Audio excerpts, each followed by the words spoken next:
la sitar, elle représente, au niveau musique en tout cas, une certaine liberté. Ça permet de sortir de la routine et d'avoir une activité un petit peu différente de celle de tous les jours. Surtout à un certain âge, on reste dans le mouvement. La musique permet de relativiser beaucoup de choses, je trouve.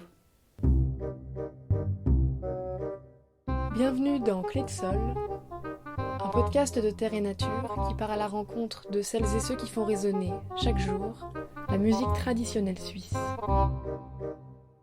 Alors bonjour, je m'appelle Denise Scherly, j'habite à Bulle, en Gruyère. Et puis j'étais infirmière toute ma vie. Et j'ai découvert la sitar par hasard dans une cérémonie religieuse là près de chez moi. Et j'ai eu un coup de cœur pour cet instrument. Alors la personne qui jouait donnait des cours. C'est comme ça que je suis entrée en religion avec l'instrument. Alors la sitar est un instrument à cordes qui est très ancien d'origine. On en parle déjà dans la Bible. En France et en Suisse romande, au départ, cette sitar qui est arrivée chez nous dans les années 90-95 à peu près, était réservée essentiellement aux services religieux parce qu'il y en avait une dans tous les couvents. Petit à petit, elle s'est un petit peu démocratisée parce que des gens du public ont pu en obtenir aussi et le côté typiquement religieux a plus ou moins disparu. La sitar basique, c'est 6 accords, qui est la plupart du temps utilisé en Suisse alémanique pour tout ce qui est folklore. Et puis là, en France, Suisse romande, on a des sitars un petit peu différentes qui ont soit 7 accords ou 9 accords ou même davantage, qui permettent de faire une musique peut-être plus classique, mais ça reste quand même, comme on dit pour certaines choses, un instrument de niche.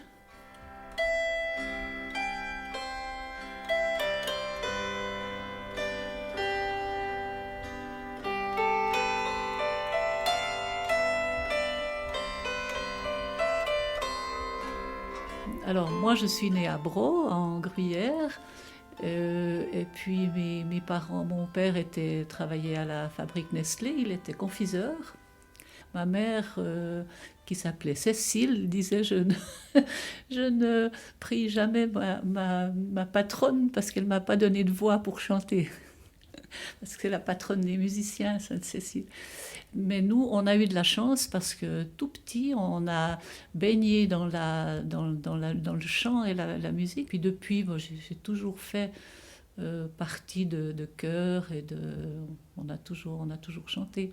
Et puis au fil des années, en connaissant d'autres personnes qui jouaient, on a eu l'idée une fois de proposer d'aller jouer pour des amis en EMS. Et puis après, on a été connus pendant quelques années. On nous demandait d'aller régulièrement jouer. La sitar est un instrument qui est très doux et qui est calmant, qui est utilisé beaucoup pour la méditation ou même pour permettre de relaxer. Je peux vous raconter une anecdote. Quand on est allé une fois avec mon ami jouer dans un EMS qui recevait essentiellement des personnes atteintes de la maladie d'Alzheimer. Et l'animateur qui nous a reçus nous a dit « mais il ne faudra pas vous faire de soucis, les gens vont partir, vont crier. » Et puis, on a dit « il n'y a pas de soucis, nous on s'adapte au milieu. » Et étonnamment, on a joué 1 heure de temps et personne n'a bougé, personne n'a bronché, ils étaient calmes et l'animateur n'avait jamais vu ça. C'est la première fois que ça lui arrivait. Alors c'est assez intéressant quand même.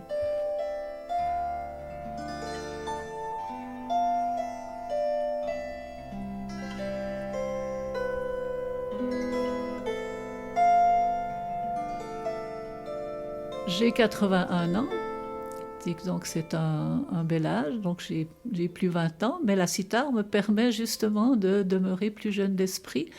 Bon, à côté de la sitar, bien sûr, j'ai beaucoup d'autres activités. Avec la famille, les amis, on fait des sorties, des marches, on aime beaucoup aller en montagne. Et puis voilà, puis il faut s'occuper. On dit quand on arrive à un certain âge, il faut pas rajouter des années à la vie, mais de la vie aux années. Alors ça en fait partie.